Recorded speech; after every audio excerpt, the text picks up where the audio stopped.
नमस्कार दोस्तों। मैंने ईपीएस के ऊपर कुछ वीडियो डाले थे। उस पे ईपीएस पे मेरे नीचे कमेंट आ रहे थे कि ईपीएस पे आप बोल रहे हो आंदोलन हुआ है। हमने तो कोई मीडिया पे या पे किसी पे आंदोलन देखा नहीं है और ना ही कहीं पे हमने टीवी वगैरह के अंदर कोई ऐसा कोई आंदोलन देखा है। आप बार बार बोल रहे हो कि ईपीएस के ऊपर आंदोलन हो रहे हैं। तो ईपीएस के ऊपर पहले मैं थोड़ा आपको बता देता हूँ कि ईपीएस पे आंदोलन कौन कर रहे हैं। ईपीएस पे वो आंदोलन कर रहे हैं जो बुजुर्ग व्यक्ति थे, जिन्होंने ईपीएस से सबसे पहले अपने को पता है कि ईपीएस की जो पेंशन सिस्टम है ना वो मिलती है 58 वर्ष की एज के अंदर। यानी कि 58 वर्ष की एज जिस व्यक्ति ने पूर्ण कर लिया उसको ईपीएस मिलेगा। अब ये व्यक्ति कौन है? जो 1995 के अंदर यहाँ योगदान दिया था ना, यहाँ पे जो जमा करवाया था अपना फंड, वो व्यक्ति इसके अंदर आंदोलन कर रहे हैं। अब उन व्यक्तियों की प्रॉब्लम क्या है कि जो मीडिया होता है, मीडिया वहां पे दिखा नहीं रहा है, क्योंकि बुजुर्ग व्यक्ति है, उनको पता है वो शांतिपूर्ण तरीके से अपना आंदोलन कर रहे हैं। पहले अपने को पता है जंतर मंतर दिल्ली पे आंदोलन किए थे, अब फिर उन्होंने महाराष्ट्र के अंदर भी आंदोलन किया था, लेकिन वो बुजुर्ग व्यक्ति है और एक समझदार व्यक्ति है। मीडिया क्या दिखाता है? मीडिया वही चीज दिखाता है जिसके अंदर कुछ न कुछ हिंसा हो, यानी कि कुछ न कुछ तोड़ फोड़ और हिंसा हो। एक चीज मैं आपको क्लियर कर देता हूं कि अगर आप कहीं पे भी आंदोलन करते हो, अगर हिंसा करते हो या तोड़ फोड़ करते हो, चाहे वो प्राइवेट प्रॉपर्टी है चाहे गवर्नमेंट प्रॉपर्टी, अगर आप तोड़ फोड़ करते हो तो एक प्राइवेट या गवर्नमेंट प्रॉपर्टी होती है, उसकी एक इंश्योरेंस भी होती है। और गवर्नमेंट तो वैसे भी साझी संपत्ति होती है। साझी संपत्ति कहने का मतलब ये होता है कि कोई भी अगर आप तोड़ फोड़ करते हो ना, वो टैक्स से बनी हुई वस्तु है। अगर वो प्राइवेट है तो उसकी इंश्योरेंस होती है, अपने को पता है इंश्योरेंस है। और अगर गवर्नमेंट है तो वो एक साझी संपत्ति है। अब ये अगर यहाँ पे आप किसी वस्तु का नुकसान करते हो, यानी कि ये एक वस्तु है, इसको आप तोड़ फोड़ करते हो या इसका नुकसान करते हो, तो ये दोबारा कहां से आएगी? इस टैक्स में से आएगी। और टैक्स कहां से आएगा? ये अपने ही दिया हुआ योगदान होता है टैक्स। पता है जीएसटी लगती है, जीएसटी को बोलते हैं गुड्स एंड सर्विस टैक्स।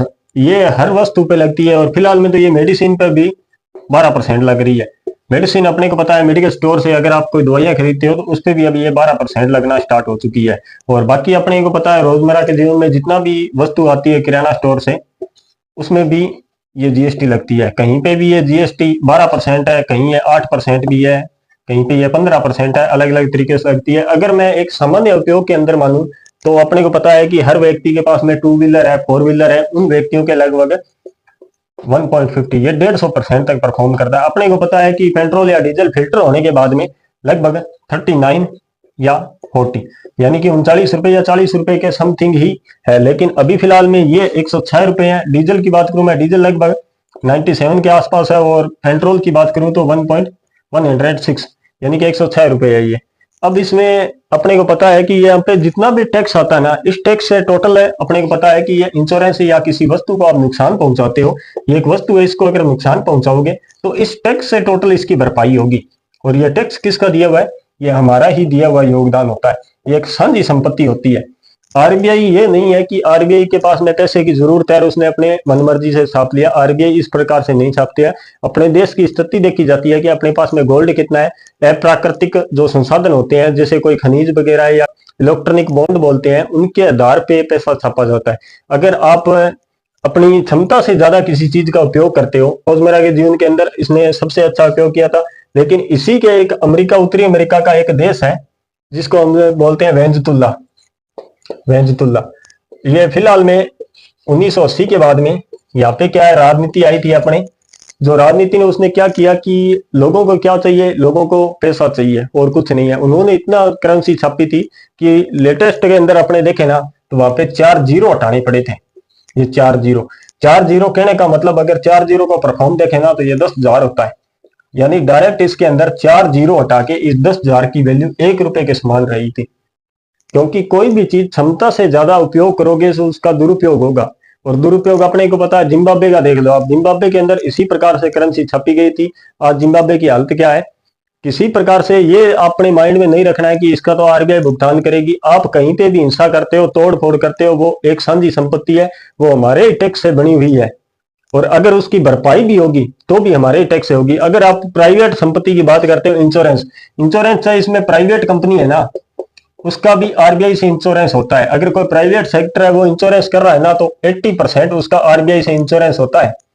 ये नहीं है कि कोई प्राइवेट कंपनी खोल के बैठ चुका, उससे पहले एक लाइसेंस चाहिए जो आरबीआई जारी करता है कि इस कंपनी को मैंने लाइसेंस जारी किया है। इसकी भरपाई अगर वो कंपनी नहीं करेगी, हम कोर्ट जाएंगे, कोर्ट से वहां पे नोट्स मिलता है, उसके बाद में वो आगे भरपाई करती है। और जब अपने को पता है 31 मार्च को यहाँ पे क्लोजिंग होती है, 31 मार्च को, क्योंकि बाकी देशों के अंदर तो 31 दिसंबर को ही हो जाती है, लेकिन अपने यहाँ 31 मार्च को क्यों होती है?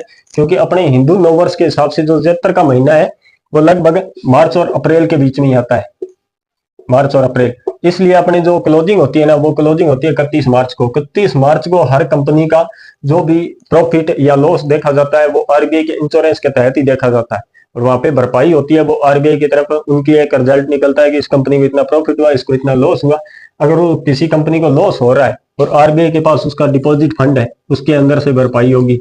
आरबीआई के पास डिपॉजिट फंड टैक्स से ही आता है और कहीं से नहीं आता। आरबीआई पैसे की जरूरत है तो वो एक अपने को पता है कि लोकसभा के अंदर बिल भेजेगा, और लोकसभा के अंदर पार्लियामेंट में एक बिल पास होगा, उस बिल से भरपाई होगी।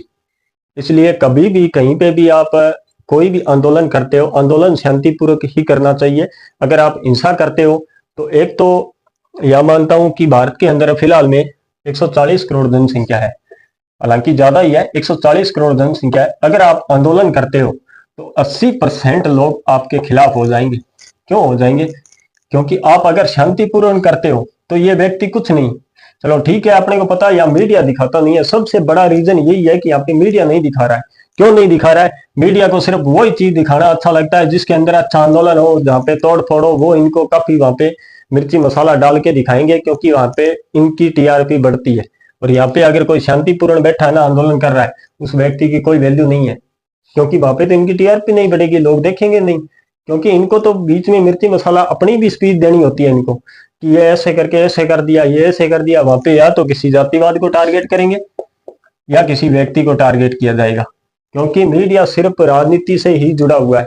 आम व्यक्ति की मीडिया में कोई वैल्यू नहीं है, मीडिया सिर्फ राजनीति पे ही चलता है। और दूसरी चीज, यहाँ पे 80% मैंने आपको बताया लोग आपके खिलाफ हो जाएंगे। अगर ये चीज मीडिया इसको दिखाए तो कल इन ईपीएस का पूरा जितना फंड है ना, वो गवर्नमेंट को देना पड़ेगा। क्यों? अपने को पता है, चाहे आप यूट्यूब देख लो या कहीं पे भी आप देख लो, टीवी पे देखते हो या किसी और जगह देखते हो आप, तो सबसे बड़ा प्लेटफॉर्म फिलहाल के अंदर मीडिया का है। और मीडिया से ही रिक्वेस्ट करते हैं कि कोई शांतिपूर्ण तरीके से अगर कुछ दिखा रहा है तो आपका भी कुछ ना कुछ वहां पे फर्ज बनता है। ये नहीं है कि वहां पे मीडिया गया नहीं है। मैंने टोटल देखा है, वहां अशोक रावत जो इनके मेन हेड थे, उन्होंने देखा था, वहां पे जी न्यूज वाले भी गए थे, जी न्यूज वाले, और वहां पे आज तक वाले भी गए थे, इंडिया टीवी से गए थे, और भी कई जो छोटे मोटे मीडिया वहां पे गए थे, उन्होंने वहां से इंटरव्यू भी लिया, लेकिन आगे परफॉर्म नहीं किया। क्योंकि जब मीडिया दिखाता है ना, मीडिया वहां से तो रिकॉर्ड कर लेता है, लेकिन आज आगे ऑफिस में भेजते हैं, ऑफिस वाले ना दिखाए तो फिर वो क्या कर सकते हैं उसके अंदर। और बाकी आप कहीं पे भी हिंसा करते हो, वहां पे मीडिया उसको लाइव कर देता है। अगर आप तोड़ फोड़ करते हो, हिंसा करते हो, तो वहां पे तो आपको लाइव ही बार बार वही एक चीज दिखाई जाएगी। अगर शांतिपूर्ण तरीके से कोई बैठा है, आंदोलन कर रहा है, तो उसको नहीं दिखा रहे हैं। इस वीडियो में बताने का यही कारण था कि ऐसा नहीं है, आंदोलन नहीं हो रहे हैं। आंदोलन ईपीएस पे उतने ही हो रहे हैं जितने पहले हो रहे थे, लेकिन उनकी कोई सुनवाई नहीं हो रही है। और मैं इस आंदोलन को कोई गलत नहीं बोलता हूँ। इन व्यक्तियों ने पहले इसके अंदर दिया था फंड, अपना फंड दिया था, इसलिए आज वो मांग रहे हैं। अगर सरकार को कुछ नहीं देना था, सरकार ने जब 1995 में ईपीएस बनाया था, उस टाइम में उन्होंने बोला था कि आपको बढ़ी हुई दर की पेंशन दी जाएगी, और पेंशन जिस प्रकार से अगर करेंसी डाउन होती है, महंगाई बढ़ती है, तो आपको महंगाई भत्ता भी उसमें दिया जाएगा और बोनस भी दिया जाएगा। ना अभी किसी प्रकार से बोनस दे रहे हैं और ना ही इसके अंदर कोई महंगाई भत्ता दे रहे हैं। वही 1000 और 7500 वाला रूल लेके बैठे हैं। उस टाइम इन्होंने व्यक्तियों ने जो दिया था ना, वहां टाइम मैं मानता हूं कि किसी व्यक्ति की 800 या 900 ज्यादा सैलरी नहीं थी, 800 या 900 ज्यादा, लेकिन 24% इसके अंदर फंड कटा था। 24%, अगर 800 रुपए का अपने 24% निकालते हैं ना, तो लगभग 200 रुपए के समथिंग आएगा। ये 200 रुपए के 190 या 200 रुपए के समथिंग आएगा। उस टाइम इस 200 रुपए की वैल्यू देखो और आज 2024 के अंदर वैल्यू देखो। एक तो 1995 में इसकी वैल्यू देखो और एक आज 2024 में इसकी वैल्यू देखो। अब वहां पे 200 रुपए इन्होंने गणना क्या किया, गणना की है मैक्सिमम, यानी कि किसी व्यक्ति ने अगर 2023 या 22 तक जो रिटायर हो चुका था, उसकी मैक्सिमम जो सैलरी थी ना, वो 10,000 रुपए थी। ये 10,000 रुपए। अब ये क्या करते हैं, 10,000 रुपए किसी ने 20 साल जॉब की है, डिवाइड उसको 70 से करके दे दिया। अब यहाँ 70 से डिवाइड करते हैं 10,000 को, तो अपने को पता है लगभग यहाँ पे आएगी ना, वो 1600 रुपए पेंशन आएगी। अब उस व्यक्ति ने 20 साल तक धीरे धीरे 1995 से स्टार्ट किया था और 2015 या 2016 तक यहाँ पे योगदान दिया है। थोड़ा थोड़ा अपने किसी भी प्रकार से बचा बचा के इसके अंदर फंड जमा करवाया था। लेकिन आज जब उसका पेंशन का टाइम आया है, तब सरकार इस प्रकार से करती है, इसलिए थोड़ा सा अच्छा नहीं लगता है।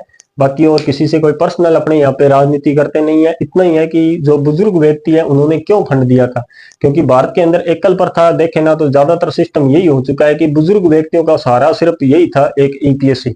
और अब इसमें सरकार भी मुंह मोड़ लेती है और सरकार भी उनको बढ़ी हुई दर की पेंशन नहीं देती है, तो उनका जीवन थोड़ा यापन करना बहुत मुश्किल हो चुका है। आज के लिए इतना ही, धन्यवाद।